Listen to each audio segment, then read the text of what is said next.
we've had a good response to our first episode back.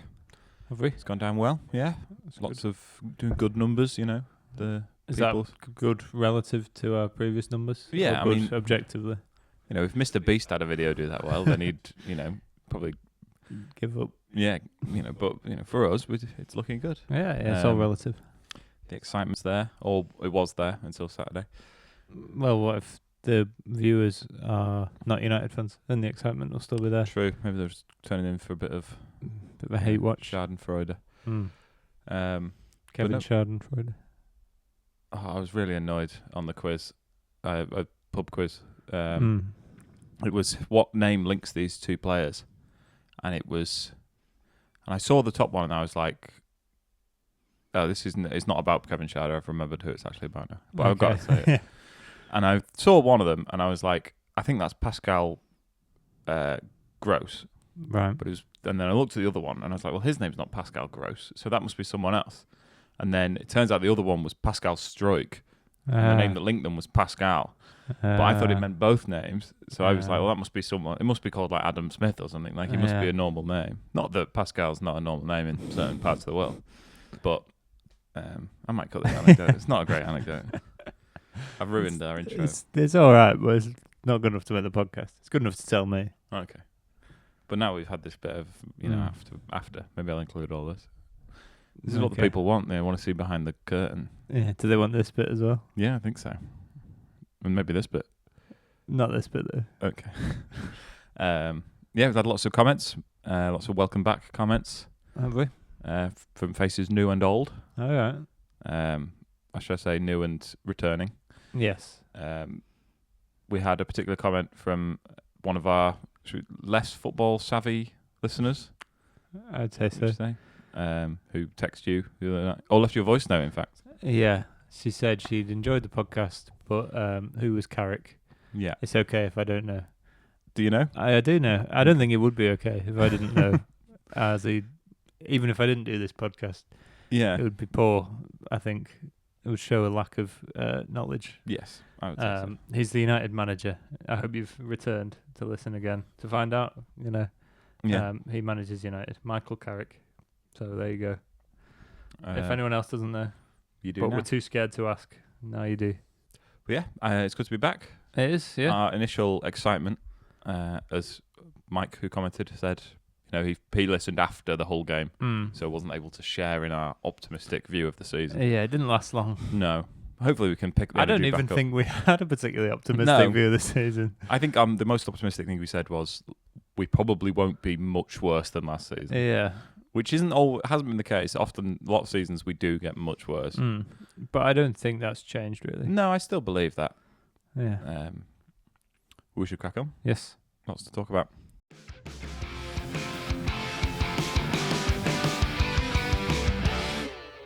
Hello, welcome back to Red Army Reaction, week 2 for this season, and our initial positive mood has already ebbed away. Yeah, I'm going to say episode 2, week 1. Last season was the preview. I mean, it's still week 2 of us doing the podcast. It is, yeah. But I've already confused things. I already did that in the intro, and now I've done it now. Yeah, just stop ruining the flow. Sorry. Yeah, what was, a upbeat mood in camp? Yeah. Red Army. The Red Army camp. Yeah. They've probably got like a horrible name for it or something. But has now become slightly less positive, I'd say. Yeah, I don't think I was that positive. I was excited about the new season starting, and I'm still excited that the new season is here. Started, yes. And I was a bit apprehensive about United, but still, trying to remain hopeful. I'm not anymore. No. All my hope is lost, yeah. I think it's a write-off, the season. No, I think I'm going to disagree with you, to be bold, and say I think there is still hope for the season. We've seen a new player join since the whole game, which we'll come to later. Okay. Well, we could talk about that now, just briefly. It's annoying that it came out like the day after we recorded. Yeah, it was pretty. No, it wasn't decided at all. Or what came out the day just after we recorded? That we were close to reaching a deal. Yeah. So we had no indication. imminent, yeah. Which was annoying, but has given us some. It's something to talk about this week. Yeah. Other than the whole game, which we don't really want to talk about. No. So that's some restored some rejuvenated hope, us slightly. And also, I think, it may prove that Hull are better than people think. We don't know. Yeah. Other teams will go there and win easily. That's what good they teams will. do. I'm sure they will. But I think some teams will come unstuck there. I hope we're not the only ones. Yeah, I think the context of the weekend, the wider context of the weekend as well. We saw a team with similar ambitions as us do worse than us in Tottenham. Yeah. We saw other teams struggling. Arsenal were very comfortable, but City, 93rd minute, Liverpool, 99th minute. Yeah. So not a vintage weekend for any team, really. No. So, I'm still, I'm not dashed too much after the first weekend. No, it's not given me any more confidence than I had before, but it is only one game. Yeah. Ultimately. And loads of teams lose the first game and go on to have a great season. So yes. I've been flippant when I say all my hope has gone. Yeah, and I think it's gone. It has solidified our prediction, which is we can't really predict anything. Yeah. Because every team, we don't really know how good these teams are. So many of them are brand new or have such big, substantial changes. Yeah, I think everyone was saying before the weekend that it's very difficult to look past Arsenal winning the title again. Yeah. I don't think anyone will have changed in that opinion. Yes. Based on the weekend. I agree. They looked by far the best team in the league this weekend. And, things could still change, but... Yeah, definitely. Should we talk about Hull? Hull 2, Manchester United 0? If we must. What did you make of it? Did you watch the game? I did watch the game, yeah. I went to the pub to watch it. Nice. And I paid £6.45 for a pint at a pub that I thought was cheap. What pub? The Georgian Dragon. If you listen, £6.45 in a Green King. Yeah, I couldn't believe it. That's a lot. But I'm not the kind of person, because he'd already started pouring it, to say, I wouldn't have ordered it if I knew it was that much. Sorry, can I have something else instead? So that didn't, improve my spirits. That was at half time I ordered that when we were 2-0 down. Oh, yeah. Cheer me up order? for the second half. Pint of vodka? Yeah. 6.45 would have been. Yeah, you've done well. Bargain. Good banter. We need to increase that, I think, for this season. I watched the first half, got very annoyed, and then had to go out. So I didn't get to see. Were we slightly better in the second half? Yeah. We didn't concede any goals.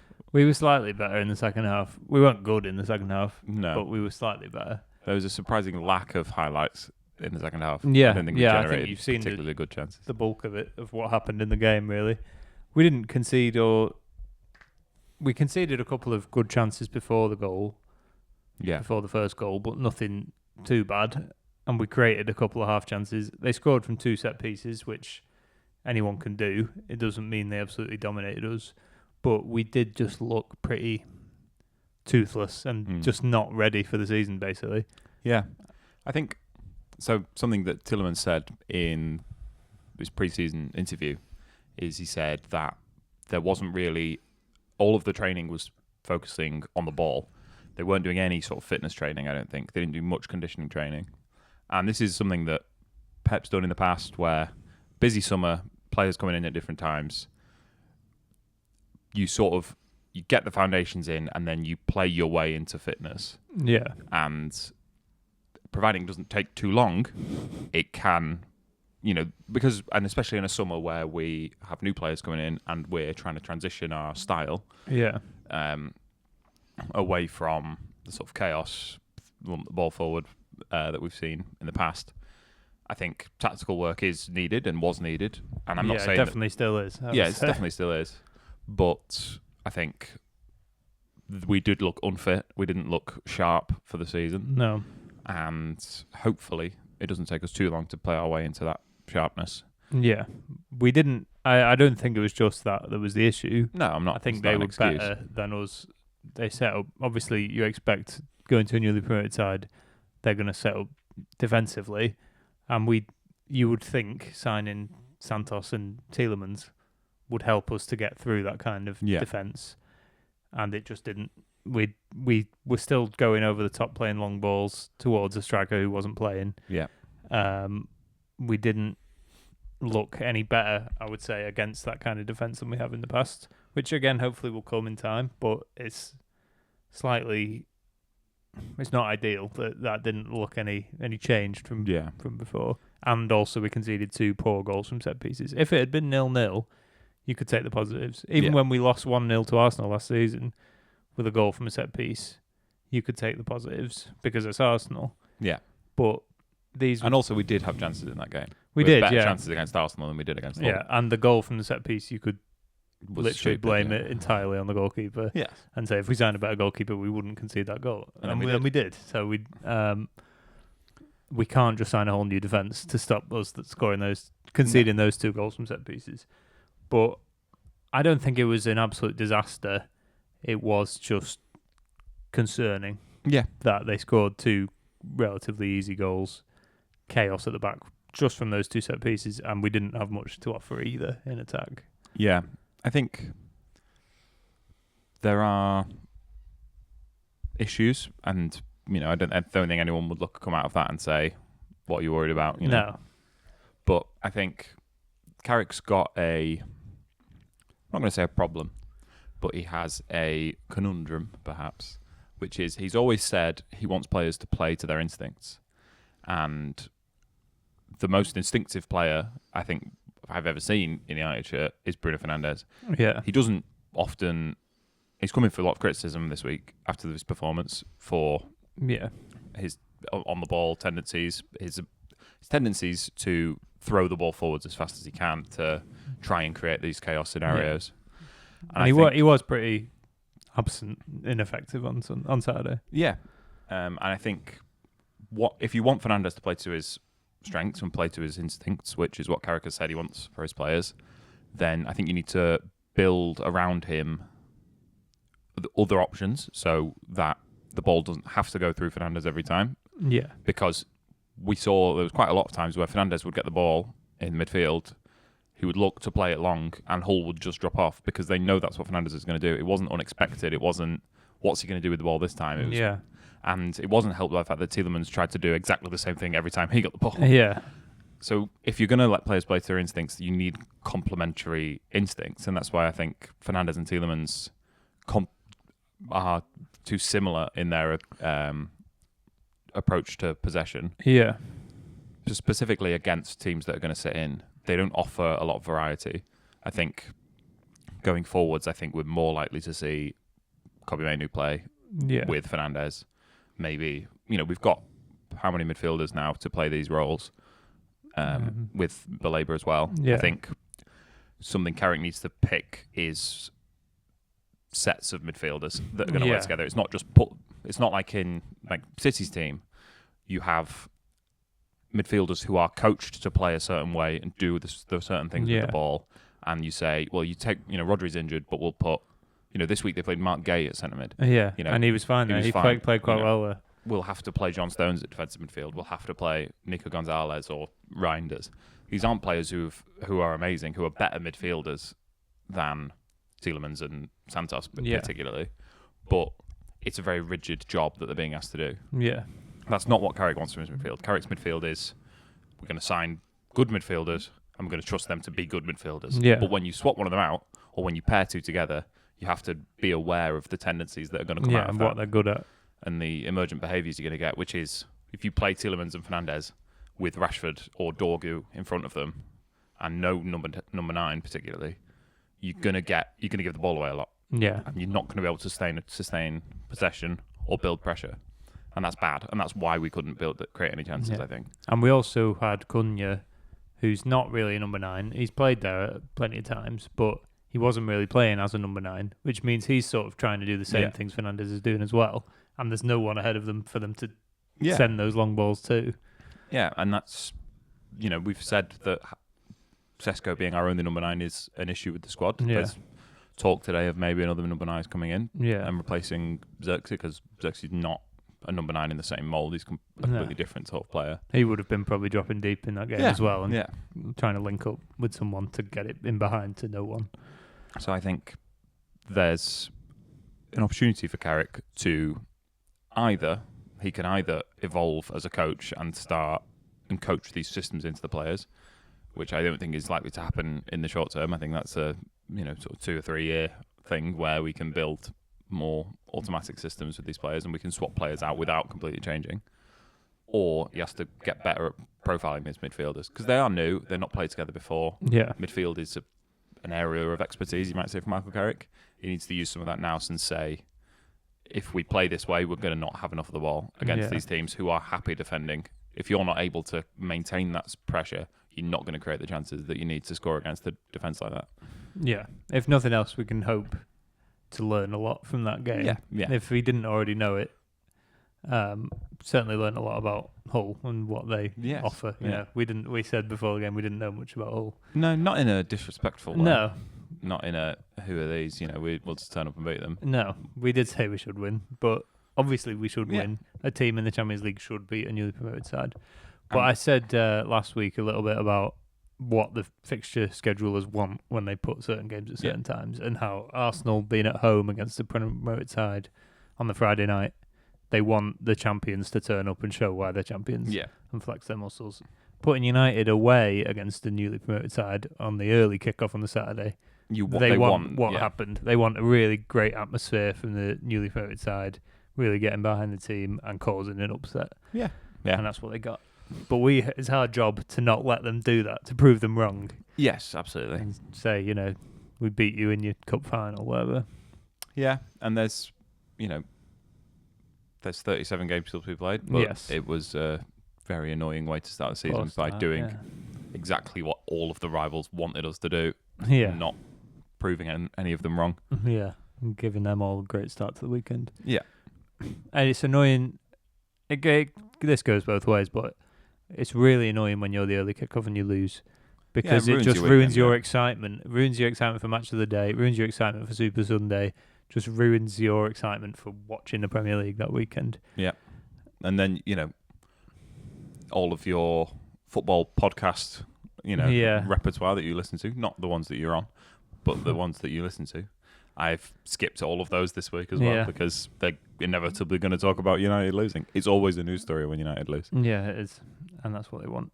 What did you think? Did you think, as some have said, that it showed a lack of class from the Hull fans to cheer when the announcer said that the trains back to Manchester were cancelled? Or do you think I don't expect you don't need class to take it from serious? football fans in those scenarios? No. I think that's... the shoe will be on the other foot soon, when they're travelling up and down the country. Yeah. When they're in London and the train gets cancelled. But I don't think... that doesn't matter to me. I think that's fair enough. Yeah, absolutely. Obviously, if I was in the away end as a United fan and they were all cheering, and the announcer said it with quite clear glee in his voice, then I would have been absolutely fuming. But ultimately, that's what it's like. That's what it's all about. And it would be disappointing if they felt they couldn't celebrate in that way. Yeah, I don't think that's crossing a line. Yeah. There's been a bit of a focus this week with Wolves and the Liquidator chanting. Basically, sort of, is a kind of chant be too nasty or mean-spirited to do? All it says is fuck off West Brom. I know, but... And then West Brom say it as well. Yeah, I disagree with that. Because I think, obviously, some chants cross certain lines. Definitely. And we should be, eradicating those from the game.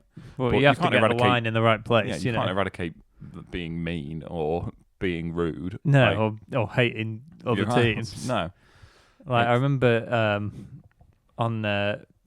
we mention it every week, and I'm sorry for doing this really, but AFTV had a debate once where Ty was saying, why are Crystal Palace mocking us for finishing second again? What have they ever won? What have they done to achieve this? Fulham and Crystal Palace mocking us. It's not right. What have they ever won? And Robbie's saying, that's football. Chanting. And he's like, mocking is not banter. I think it is. Yeah. They're almost the whole point. They're almost synonyms. Yeah. Yeah. I think it does annoy me. But that's the point. That is the point, yeah. And I fully respect their right to wind me up. Yeah, it winds me up, but it doesn't offend or upset me. No. When teams... we've been going to Old Trafford for 15 years. We've heard it all. I think we support our local team maybe within the first 10 minutes of the whole game. These things and that it does rile me because loads of the people in Old Trafford support their local team, but if you come back and say that, say, well, I do support my local team, then they'll just, say you've bitten. Yeah. I really dislike chants that are almost entirely pro another team.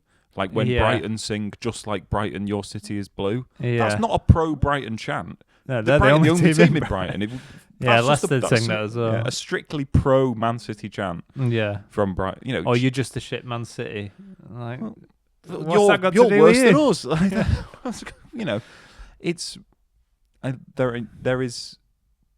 You might not enjoy these chants, but you should be able to respect them. And I don't respect those ones. No, I don't respect. I'm fine with this. They're a fire drill if loads of people leave. That's quite funny. Football in a library, that's fine. No, don't like it's that a bit annoying. But, there's the great myth of the Premier League is that everyone thinks their ground is really good and all the other grounds are shit. Yeah. When actually all the grounds are quite shit. Yeah. Until we build the new Trafford, obviously. Yes. That'll break in terms the mold. of atmosphere, I don't know if that's going to improve the atmosphere. Yes, it is. That's part of their task. Yes. And that's definitely a part that they care about highly. Yeah, definitely. Above all others. One way that we might solve Carrick's midfield conundrum is with the new signing of Carlos Baleba, officially announced now. About 25 minutes ago. What do you make of him? What do you like of him? Well, he was talked about last summer quite a lot, and we were quoted as about £100 million. He was essentially Brighton's replacement for Moises Caicedo, who had been sold for over £1 million. So I think that's probably where they got that figure from. We were linked with him last summer. We could have done with signing him last summer, but we didn't, and we managed. Yeah, I think there's a chance that if we did sign him last summer, Kobbie Mainoo would have left. Yeah. I think they were waiting to get a midfielder in before they allowed him to leave. So maybe it's good that we didn't let him leave last summer. And now we've paid £35 million less, probably. Yeah. To get him now. He didn't have a great season last season. The season before, he did have a very good season. Yeah. Is it worth waiting for him to have a bad season so you can pay a bit less for him? I don't know.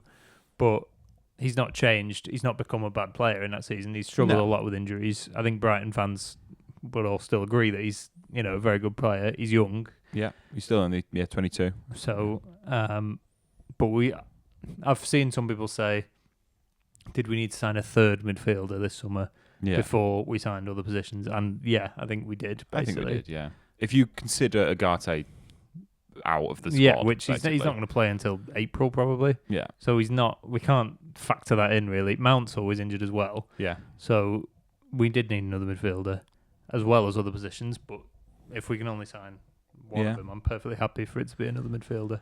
There's a lot of noise that we're still not done in the market. That we might make another move. But it would be for a left back.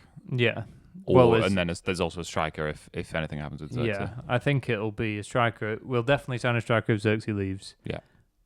And we might sign a left back. Apparently they have options lined up to basically, we could, if we wanted to, we could guarantee we sign a left back. Yeah. There's a young lad from Spain who Atletico Madrid are pushing to sign. Yeah, he's got a release clause. And then there's Balde at Barcelona, who's probably, is George Mendes, so he's always looking for an opportunity in the market to move his players around. It might not be Balde's dream to play for United, but he's a good player. He's played at a high level and he's certainly a lot more athletic than Luke Shaw. Yeah, there's been talk of a loan as well. Yeah. Because Lewis Hall is obviously our number one priority. We can't sign him this summer, I don't think. I don't think Newcastle are going to let him go now. So there has been talk that we might loan someone like Balde in to then reassess the market next summer and hopefully sign Hall, which I would be all right with. Perfectly. I mean, I hope it would go better than Sergio Reguilon's loan. He played a few games and looked all right, and then we thought Shaw and Malacia were coming back from injury in January. Yeah. So we let him go, and then neither of them did.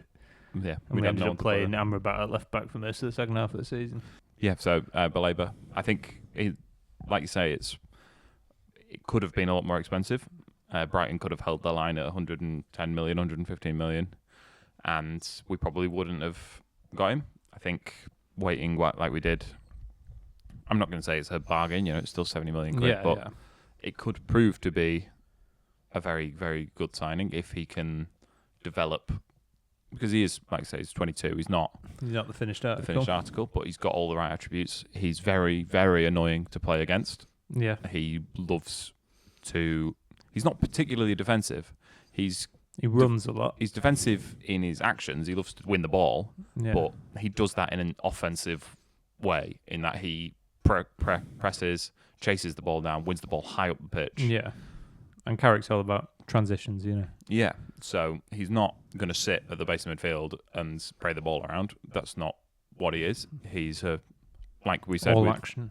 Yeah, he's a different profile of midfielder who can complement the other midfielders. Yeah, he's a profile of midfielder we don't have. No, and that's good. That's the way they're building the midfield this season, is to have all these different profiles of midfielders that you can plug in to solve different problems. And this is another one that we've got. Did you see? Maybe we shouldn't talk about Paul Scholes. Did you see Paul Scholes this week saying, "Why is Kobe Mainoo not playing? Why have we signed two midfielders who are worse than Kobe Mainoo, and now we're not playing Kobe Mainoo after one game where he came on and Kobe Mainoo came on, yeah, Did he? and we having not had any pre-season, Yeah, and the he two came back players very who late. signed up early were there early and did have a pre-season. Yeah, Santos They has played started every the game season. in pre-season, so he was always going to start the first game. Yeah, any wonder that you've not started Kobe Mainoo and you have started the other two? And anyone, as everyone knows, if you don't start the first league game of the season, you're not going to play. Yeah, exactly. Yeah. Someone said that I felt exactly the same when Barcelona signed Messi and signed Suarez and Neymar. Why bother when they've all got Messi, who's better than both of them? Yeah. Why would you bother? Yeah. We do talk about Paul Scholes too much on this podcast. Probably. Our dad said we were very harsh on him. We didn't even bring up his drink driving offence. No, I don't think it was drink driving. I think it was just speeding. Oh, okay, sorry. I retract that. Before the good, the bad, and the football send us a cease and desist. Yeah. We probably talk about ex-midfielders a lot more than we talk about current midfielders. This episode aside, but we should redress that. But we also, it's the wider football, wider Manchester United sphere. Scholes does often draw our focus because he says the most headline-grabbing stuff. Exactly. He's also told Bruno Fernandes to shut his mouth based on his interview where he said we made a lot of the same mistakes as last season. Yeah, it's weird that Bruno Fernandes just completely off its own back released those press statements to the media without the media. It's not like the media came up to him and asked him for a comment because he was the captain of Man United and he just played a game. And he's hardly going to say we did really well, is he? Yeah, I'm sure they'd insult him for that as well. Also, I've seen Rashford get some stick for the caption on his Instagram post, which led with the fact that he was playing for United again after so long. Yeah. And not the fact that we lost, which he then went on to mention. Yeah, it's all about him. But the constant thing I see with that is people saying, "Do you talking on the pitch? I don't need apologies on Instagram. We need better results." But between now and the Ipswich game, you can't do any talking on the pitch. Yeah. So he's going to post. Yeah, he's going to react to the game. He's going to do social something. Media. Yeah. They're all going to do that. It's very. There's no way for them to win with that, really. No, absolutely not. I thought Rashford was one of our better players. Yeah. It's not hard. It's a low bar, but when I got home, my partner asked me if any of United's players played well. I don't really think any of them did. But I think Rashford looked all right. He looked better than Dorgu. Yes. Dorgu had a very poor game. Yeah. I just don't think that's the right game for. We always said Dorgu playing left wing should be reserved for games where we've got space for him to run into because that's his big attribute. Yeah. And he had no space to run into. And on the ball against the camped defence is not where he's going to thrive. He thrived against Arsenal and Man City last season. Hull are a very different side to them. Yeah, I wonder if with Ahmad's injury being quite late, maybe it wasn't and Rashford joining up quite late. And Sesko not being fully fit. Yeah, I wonder if maybe they would have gone a different direction. Yeah, I would hope so. We've got Ipswich up next week. Yeah. Who got off to a winning start. They did. It's another newly promoted side. It is. At Old Trafford should make a difference. Yeah, it should. Being back at Old Trafford, the first home game of the season, I mean, we have a very good record on the opening day, which didn't come to any fruition. Yeah, didn't really help this season. But we do have a good record in our first home game of the season as well. We did lose last season against Arsenal. Yep. But there's no shame in losing to Arsenal last season. Ipswich, to play 2 newly promoted sides in your first 2 games, You have to cannot win come one of them, away yeah. with less than 3 points. Yes, exactly. That would be really poor. Yeah. You only get 6 of those games a season. Yeah. You expect to win the majority of those. Yeah. So we, even if we did beat Hull in the first game, you have to beat the newly promoted sides at home. Yes, definitely. We did lose at home. No, we failed to beat 2 of the relegated sides at home last season. Did we? In West Ham and Wolves. What about the newly promoted sides? Who were they? We last lost to season? Leeds at Old Trafford. Yes, yes, we beat Sunderland at home. Did we draw with Burnley at home? No, we beat Burnley at home narrowly. Yes. I remember. Yeah. So poor record last season. Really, we'd Have like to to put improve that it, right yeah. this season. We should be beating Ipswich. They're a good side. They are. They played well against Sunderland. A lot of people have tipped them to relegation, just like Hull. Yep. They've replaced Kieran McKenna, who we know very well, with Gary O'Neill, who we also know very well as Premier League fans, but he's never won the hearts of many of his supporters. No. But they got off to a very good start, better than we did, and they'll be full of confidence coming to Old Trafford. Yeah, they got some interesting players. Julio Enciso played very well. He's an odd level of player in that he's definitely Premier League level. Yeah. He moved to Chelsea, but not really. Never played for Chelsea. He moved to Blueco. Yeah, and now is. And he was at Brighton as well. He was at Brighton, which is a mark of pedigree for a player. Yeah. More so than playing for Blueco. Yeah. So he's a good player. He'll be tricky, and we've really struggled systemically under Carrick and under Steve Holland, who gets a lot of praise for the way we have improved defensively. Yeah. But early crosses from wide areas are still a weakness, and that's why particularly back 5 systems have undone us. We conceded 4 against Ruben Amorim's AC Milan. Yeah. Another 2 this week, and some good chances against Hull came from just getting the ball into the box early and us not being set and not being, it was not the poor quality of defenders, it perhaps poor quality of left back, but he's not awful player. We are capable of defending well with Luke Shaw in the team. Yeah.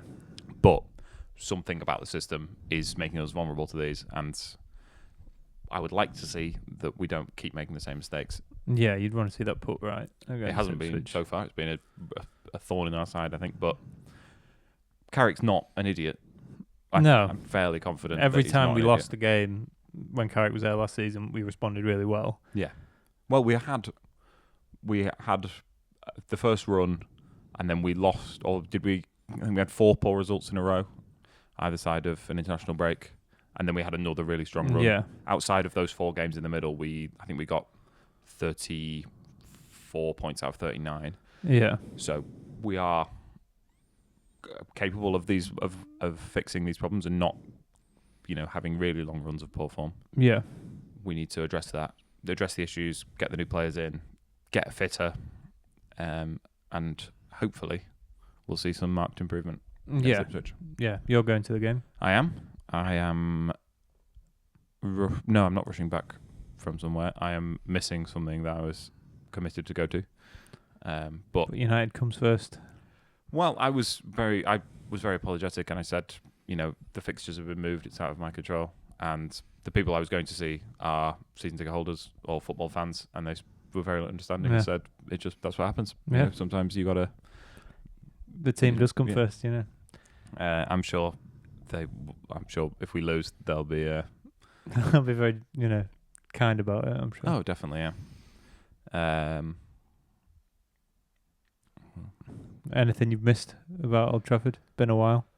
Well, there's the new fan zone. Yeah, the paddock. The paddock. I don't know if we're going to try it out. They've redone all the kiosks on the concourse as well. Have they? Ours usually gets updated last. Our concourse is usually. But still, when the new season starts, they're not finished. But I think they have. Okay. I think there's new food and Wow. and there's pints. They're that you pour yourself, kind of thing. I think I've never had a pint in the ground. In the 15 years I've been going to Old Trafford, you can count on one hand the things I've bought from the kiosk. Yeah. No, I've had more than 5 Bovrils. Have you? Yeah, I like a Bovril on a I'm not midweek December game. And maybe, the bottle of cider stall, the sort of wagon with the bottles of cider. Not very cold. No. Bottles of cider. Weird plastic bottles, yeah. Really thick plastic. Yeah. I've had a couple of them. But no, I'm looking forward to it. I'm hoping for a bit of a nice day. Yeah. Sunday afternoon. Yeah. I don't think it is meant to be nice. Great. Just to warn you. Well, I'll put a jacket on. Yeah. That's always a nice feeling. The first home game, you go and it's sunny, because it won't be long until it's absolutely freezing. Yeah. So it's nice to get a little bit of that at the start of the season and at the end. But I don't think that'll be the case on Sunday. Well, we shall see. Yeah. But the main thing you're hoping for is a win. Yeah, absolutely. That's the main thing I'm always hoping for. Do you think Belaber should see Belaber in the squad? Yeah. No, he's injured. Oh, he is injured. Excuse me. Poor knowledge that. I did know Who he was gave you a injured. podcast? I did know he was injured. We might see another. We might see Belaber on the pitch before the game. Yeah, I think we probably will. I expect we will. And then maybe if we get another signing in quickly, but I think if there is another signing, it'll be very close to the end of the window. The Ipswich game. When's the deadline? It's the 2nd of September, I think, which is Tuesday. Next Tuesday, maybe. No, the 31st is Monday. So next Wednesday, I think. Yeah. But yeah, I don't think any other incomings will be ready. Will be announced by Saturday. No, maybe they'll do maybe they'll announce them on the pitch. Maybe. If it's close enough. They don't normally do that. But no, on special occasions. Do you talk about the other games?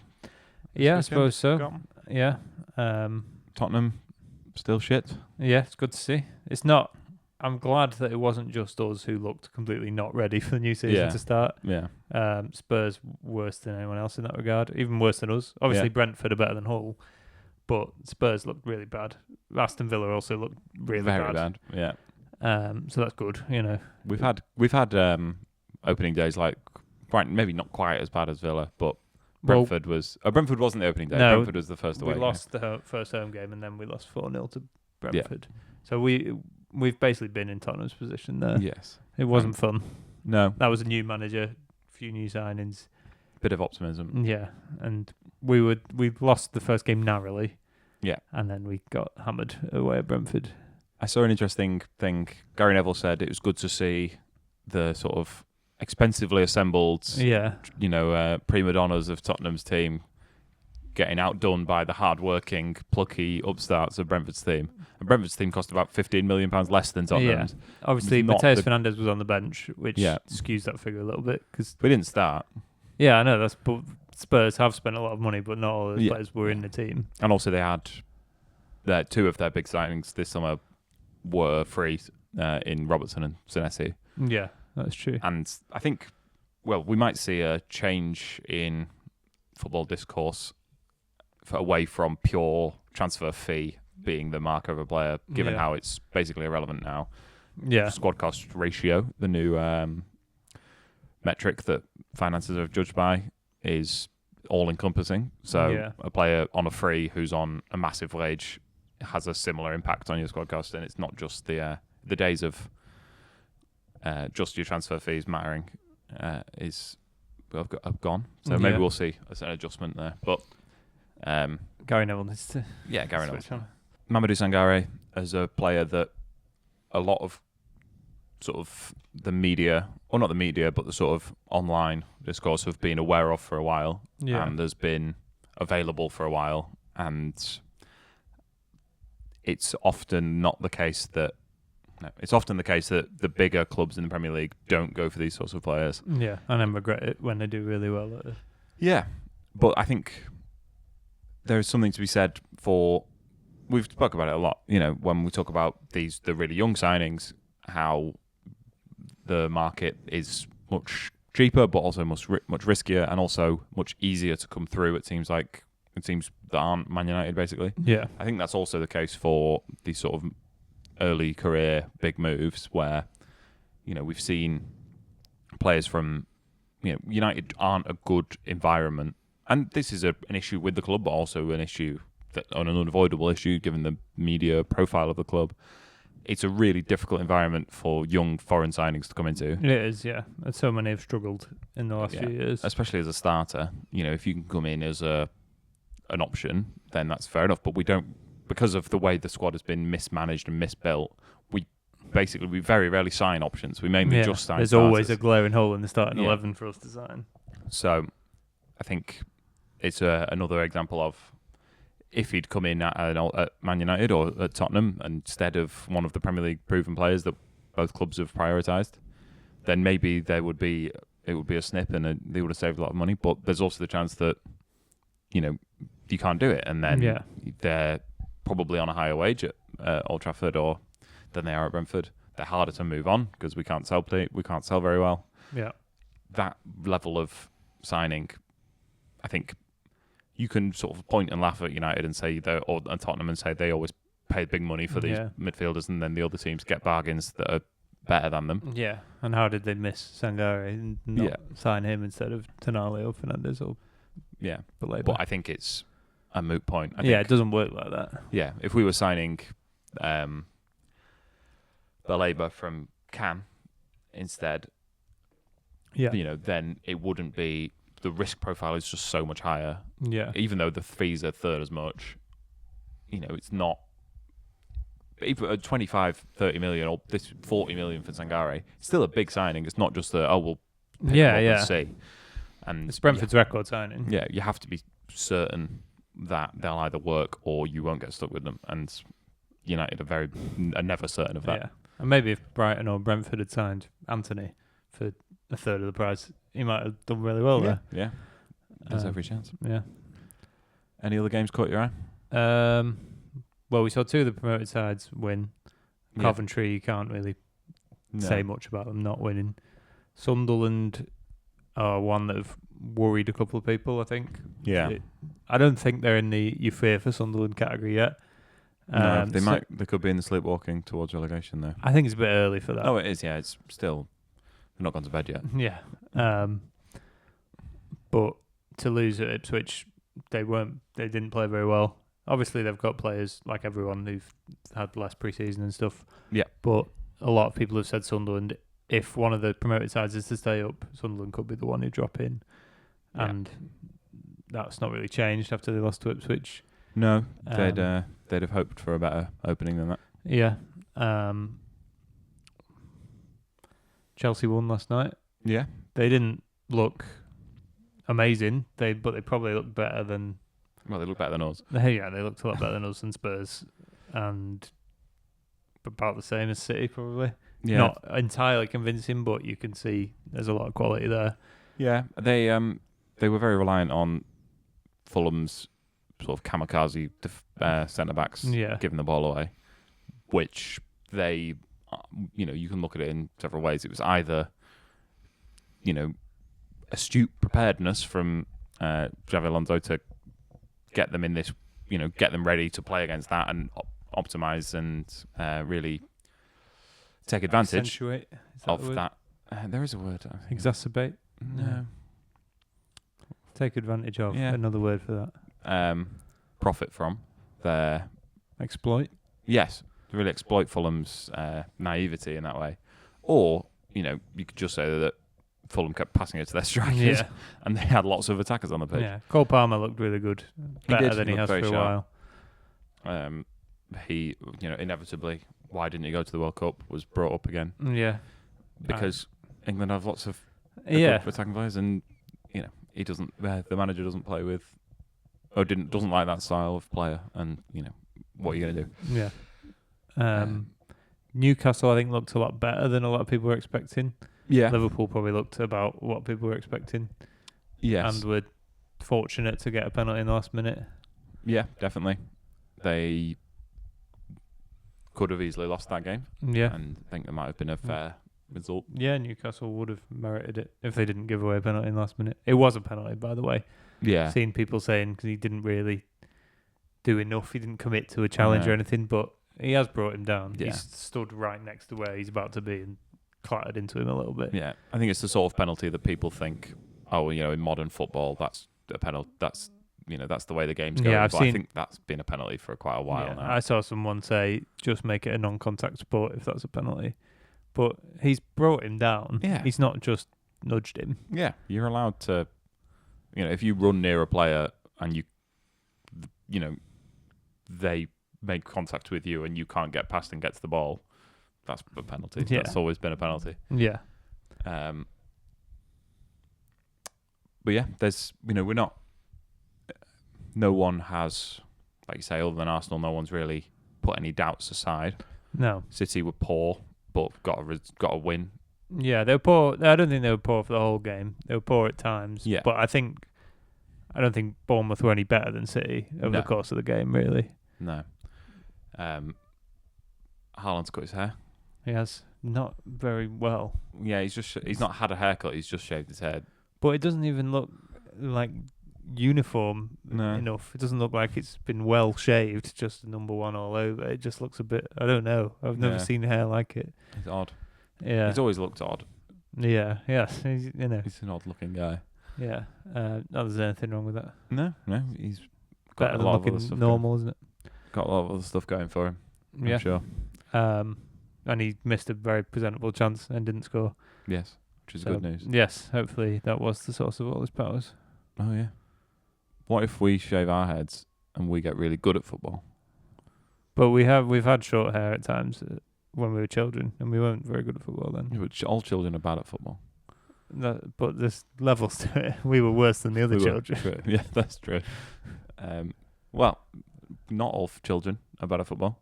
Under 21s got off to a very good start to the season yesterday, 5-0. Yeah.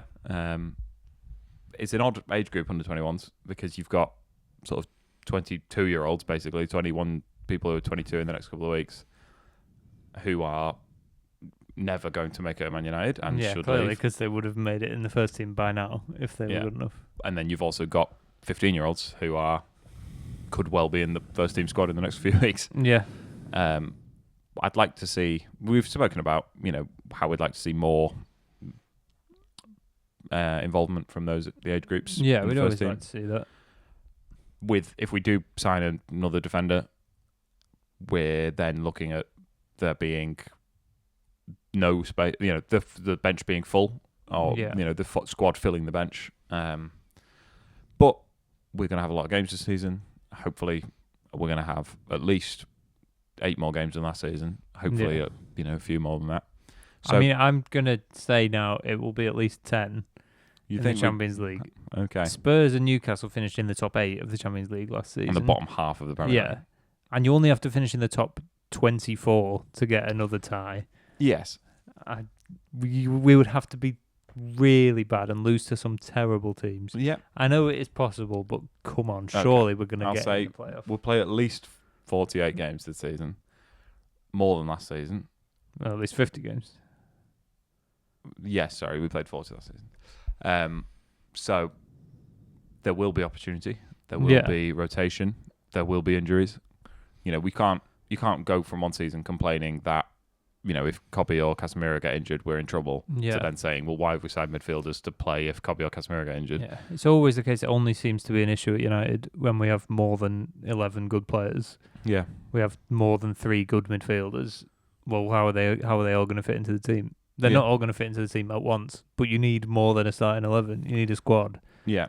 There are a lot of things to fix at Old Trafford, but what we've seen from City this summer is a willingness to sell players who aren't dreadful, but to bring in other players that suit or complement the players you've got better. Yeah. They've sold Reinders, Nico Gonzalez, Bernardo Silva left on a free, Savinho, Marmoush, and these are players, some of whom wanted to leave, some of whom are very happy to stay. But that cycling of the squad is something that United aren't good at, and so you do end up with, if we sign this midfielder, he's going to be here for 10 years and he's going to cost us 200 million quid. Yeah. That doesn't have to be the case. It could be here that, if it doesn't work out, they'll leave in a couple of years and good luck to them. Like, if you look at net spend figures, City are hundreds of millions of pounds less than United. That's all. If it was transfer spend figures, they'd be up there alongside United, but they just make so much more money from first team sales than we ever have. Yeah. We're picking up slightly in academy sales, Mm. but the big gap is first team sales, like I say. We should see some players leave for between now and the end of the window from that age group. Yeah. There are Few loans too many and players. Probably a few permanent deals. Yeah, and you'd hope for their career, it's just not. You don't. If you're playing under 21s football at the age of 21, that's a bad sign. You need to get out and play men's football. Some I'd like to see stick around to the first team. I think we spoke about Jim Thwaites quite a lot. Yeah. Jack Fletcher. These are players who have a good skill set, and there are plenty of examples of players who could have done a job at Old Trafford who have then gone on and had good careers because they never got a chance. Yeah. And it's not a failure of the academy. No, that's okay. That's the system working. Harry Amass is an interesting one. He's been highly rated. He was signed for a not insubstantial amount of money at the age of 15. He played a bit in pre-season, played for the under-21s last night. I'd like to see him I'd like to see him get a loan. I don't think... Yeah. I wouldn't like to see a permanent sale because... How old is he? 19. Yeah, there's still a chance for him to go out and come back. He should play at a high championship or a low Premier League level, I think. He could easily do that. Yeah, he had 2 championship loans last season. Yeah, he was good for Sheffield Wednesday, but they got battered every week, and then he went to Norwich and got injured and never played. Hopefully, he will. So he's certainly able to get a championship loan, Yeah, if we're talking about loaning in a left back and then reassessing next summer because the first team options aren't there, he should absolutely be part of that conversation next summer. Yeah. Either. Luke Shaw will be another year older next summer and even less likely to play every week. Yeah, we don't want what happened with Alvaro Carreras to happen again. No, not ideally. Not just because you don't want to see a player who you sell for not very much money go for 50 million quid, but also he got so annoyed with the club that even though we had that buyback that we could have used, I think there was no chance it would have worked, and they probably considered triggering it, and then were told quite quickly he doesn't want to come back. If you can sell players on good terms, then the opportunity to bring them back is much more. Yeah, The Champions League draw on Thursday. Oh, exciting! It is exciting. It's been 2 years away from Europe's premier competition, where we belong. Yeah, very keen to banish the hoodoo of our last Champions League campaign, which was disastrous. Absolutely. We won 1 game out of 6, which was because Onana saved a penalty in the last minute. Which is ironic because it was because of Onana that we didn't win any of the other 5. Yeah. We scored 3 goals in all 3 away games and didn't win any of them.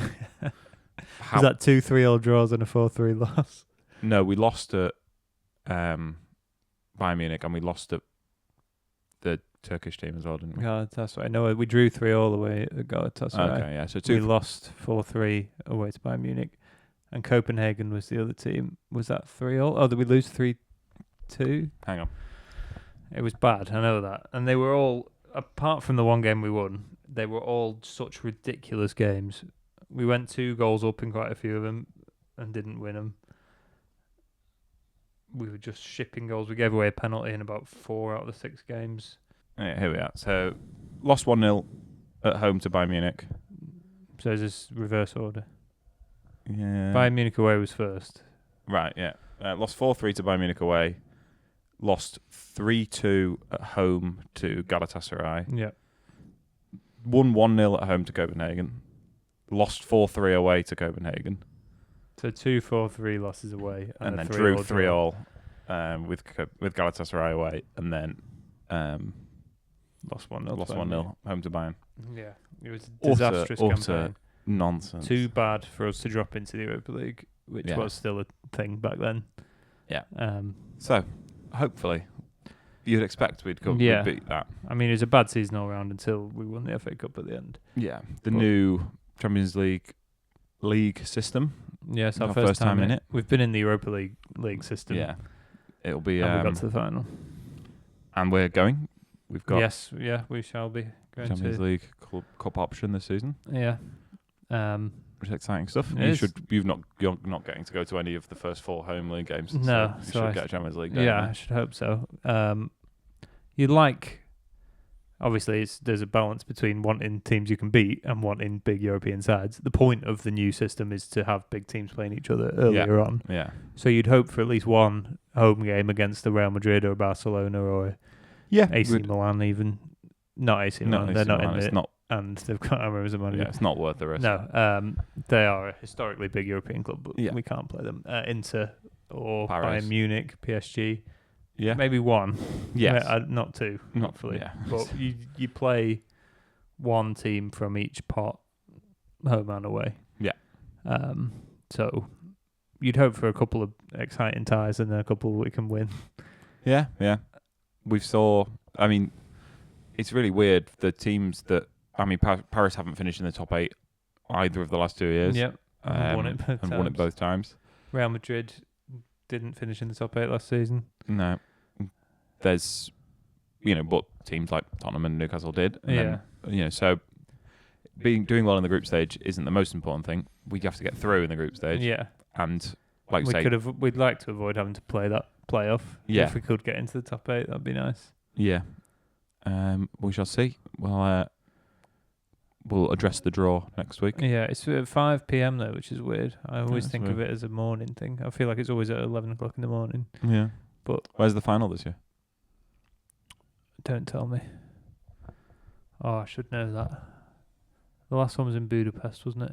It's Madrid. I think it's Madrid. I think it's at Atletico Stadium. The final is at the Estadio Metropolitano in Madrid. In. Knowledge, that is. You've done well. So yeah, hopefully we'll be there in Madrid. Not necessarily me and you. Hopefully it's United. unlikely me and you are there. Well, you never know. Yeah. But we can't apply for away tickets. No, we could apply for final tickets in neutral venues. Yeah, I'm sure you could lay your hands on some. Yeah, it's in Madrid. Hopefully United will be there, Been in London, Barcelona, Moscow, Rome, and London. Yeah. In a European Cup final history. 2 few wins. Yes, yeah. Probably a good amount of finals, really. Yeah. Been to 5 and won 3. I think Patrice Evra might have the record for losing the most Champions League finals. Yeah, he lost with Monaco, Juventus, 2 with United. Yeah. And another team? That might be it. Maybe 4. And he won 1. He did win.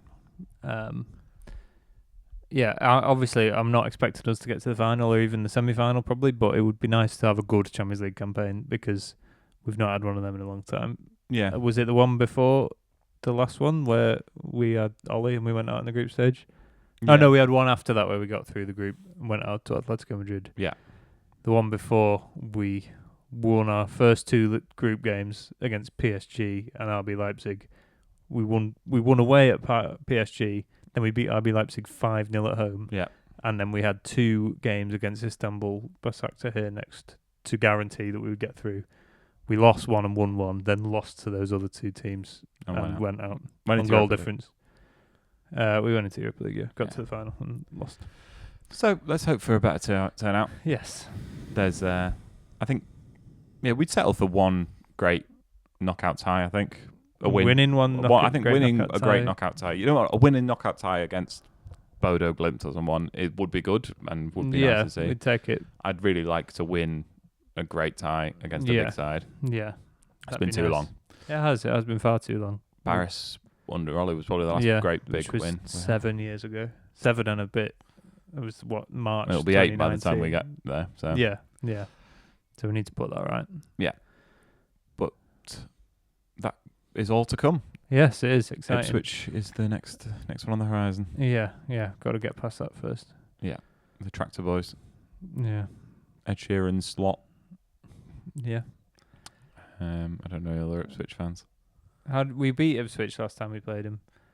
Did we? At home. Narrowly. We beat him 3-2, yeah. And we drew in against Ipswich in Amarim's first game. Yeah, but we beat him at home. Right, yeah. I think Dorgu got sent off. Oh, yeah, I was there. And we scraped it.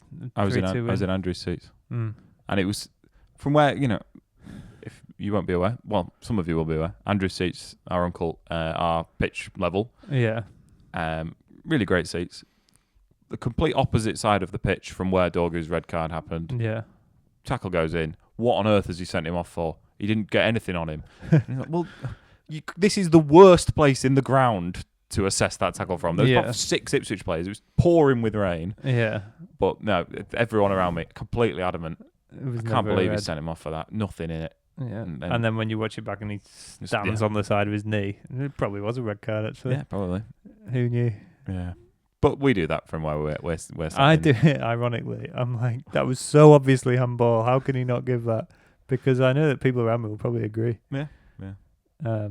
Those idiots. Yes, I feel like last season we did a few too many things that made us sound like we thought we were better than all the other fans. Yeah, we don't hate the people who sit. No, we don't. We don't. Apart from the guy who does those really awful farts, but we'll never find out who it is. He's moved seats everywhere we've been. So either is one of us, or there are loads of middle-aged blokes at the football who fart all the time. And it smells like beer. Yeah. Is that a lot? Is that everything we've got for today? Yeah, I think so. That's all from me. Yeah, another good episode in the can. I would say they're coming thick and fast, so don't go anywhere. Yeah. Thanks for all your comments. I noticed quite early on that my microphone was missing an elastic band, and it's been quite distracting. I don't know if you can see that at home, but if you're wondering why I've been a bit off my game, it's because I've been concentrating on that. Has it been bothering you? Well, we'll have to look for that before next week. Yes, I'll have a good rummage around, and then you look for the elastic band. All right, that's too much smut this week. Well, anyway, thanks everyone for listening. Make sure you are subscribed, following us on social media. Give us a like and a comment if you don't mind. And if that's all from us, we'll see you out there.